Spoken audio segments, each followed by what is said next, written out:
इस बीच बड़ी खबर यह है कि ईरान के नए सुप्रीम लीडर आयतुल्लाह अली खामनई के जो बेटे हैं मुस्तबा खामनई, उनके जख्मी होने की भी खबर आ रही है, लेकिन इराक की तरफ से इसकी तस्दीक भी हुई है कि हल्की चोट उनके पैर में आई है। जब इजराइल ने पहला हमला किया था, माना जा रहा है कि उस वक्त उन्हें चोट आई होगी, लेकिन इसके बावजूद भी मुस्तबा खामनई जख्मी होने के बावजूद भी पूरे मुल्क की कमान वो संभाले हुए हैं। पासदाराने इनकलाब की वो पूरी कमान जो है वो एक तरह से संभाले हुए हैं, और ऐसे में ईरान पूरी मजबूती के साथ ये जंग लड़ रहा है। आप देखिए कि अब ईरान ने अपने हमले और ज्यादा तेज कर दिए हैं, खासतौर से इजराइल की अगर बात की जाए तो इजराइल में चाहे हैफा की बात करें, तल अबीब की बात करें, बैत यम की बात करें, और दूसरे जो शहर हैं मशरिकी यरूशलेम की अगर बात करें, यहां पर ईरान पूरी ताकत के साथ एक तरह से हमले कर रहा है। फिर दूसरी तरफ हिजबुल्लाह ने भी अपने हमले और तेज कर दिए हैं। जिस तरह से जुनूबी लबनान में लगातार इजराइल निशाना बना रहा है,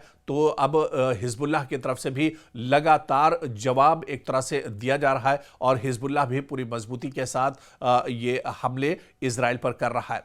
सिर्फ इजराइल को ही निशाना इस जंग में नहीं बनाया जा रहा है, बल्कि ईरान एक साथ कई महाज पर यह जंग लड़ रहा है। चाहे ईरान से इराक पर हमले की बात की जाए, जहां पर अमेरिका के तंसीबात हैं, पूरे मशरिक़ वस्ता के जो ममालिक हैं, कहा जा रहा है कि इनमें जहां जहां अमेरिका के एयरबेस है, तकरीबन वो एयरबेस पूरी तरह से अब ईरान ने तबाह बर्बाद कर दिए हैं। अब अमेरिका यहां से कोई ऑपरेशन अंजाम नहीं दे सकता है। अभी तक जो पेंटागन की बड़ी चौंकाने वाली खबर आई है, पेंटागन ने खुद ये माना है कि अभी तक की इस जंग में अमेरिका को बहुत ज्यादा नुकसान उठाना पड़ा है, और अमेरिका के 140 जवान अभी तक की जख्मी होने की बात कही है। हालांकि कुवैत में और दुबई में जो अमेरिका के फौजी मारे गए थे, उनका जिक्र पेंटागन ने नहीं किया है, लेकिन आपको बताते चले कि अब तक कई अमेरिकी फौजी इस ईरान के जंग में मारे जा चुके हैं। 140 जो जख्मी हुए हैं उसकी खबर खुद पेंटागन ने दी है। कई की हालत इसमें नाजुक बताई जा रही है। पेंटागन ने इसकी तरफ भी इशारा किया और इसकी भी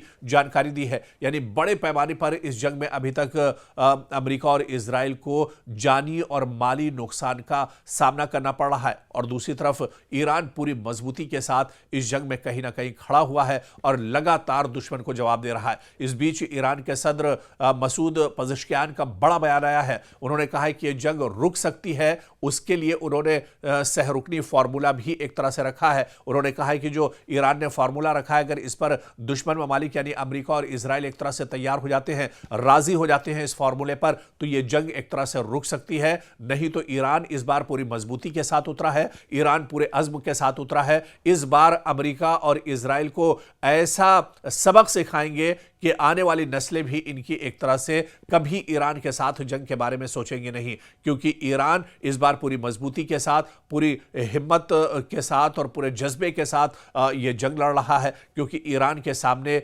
जो सबसे बड़ा मिशन है वो दरअसल बदला है। वो बदला है ईरान के सुप्रीम लीडर आयतुल्लाह अली खामनई की शहादत का, और ईरान के सिर्फ अवाम ही नहीं बल्कि पासदाराने इनकलाब से लेकर तमाम पूरे ईरान का यह मानना है कि जब तक ईरान के सुप्रीम लीडर आयतुल्लाह अली खामनई की शहादत का बदला अमेरिका और इजराइल से नहीं ले लेंगे, तब तक वो अब अपने घरों को वापस नहीं लौटेंगे। लेकिन मसूद पज़ेश्कियान ने कहा है, उन्होंने सहरुकनी फार्मूला दिया है कि जंग अगर दुश्मन रोकना चाहता है, और जिस तरह से ईरान ने कहा था कि जब हम चाहेंगे तब यह जंग रुकेगी। शुरुआत तो इजराइल और अमेरिका ने इस जंग की है, लेकिन यह जंग अब रुकेगी जब ईरान चाहेगा। तो इस तरह से इस जंग को रोकने के लिए एक फॉर्मूला दरअसल ईरान ने दिया है, और ईरान ने कहा है कि हम अपनी शर्तों पर यह जंग रोकेंगे। अमेरिका और इजराइल अगर इस पर सहमत है, इस पर मुत्तफिक है, तो वो एक तरह से जंग रोकने के लिए तैयार है। लेकिन इतना जरूर तय है कि जंग जो अगर रुकती है तो वो ईरान की तरफ से ही रुकेगी। ईरान ही एक तरह से इस जंग को रोकेगा, नहीं तो यह जंग चलती रहेगी। क्योंकि जितना नुकसान अब तक इजराइल और अमेरिका का इस जंग में हो चुका है, बिल्कुल तबाही के दहाने पर एक तरह से इजराइल पहुंच चुका है। तल अबीब पूरे तरह से नक्शे से एक तरह से गायब सा हो गया है। पूरे तल अबीब में कोहराम मचा हुआ है और नेस्तो नाबूद एक तरह से पूरा का पूरा तल अबीब हो गया है। और अब आप देखिए गजा में जिस तरह की तस्वीरें आ रही थी, कुछ उसी तरह की तस्वीरें अब तल अबीब से भी आ रही है।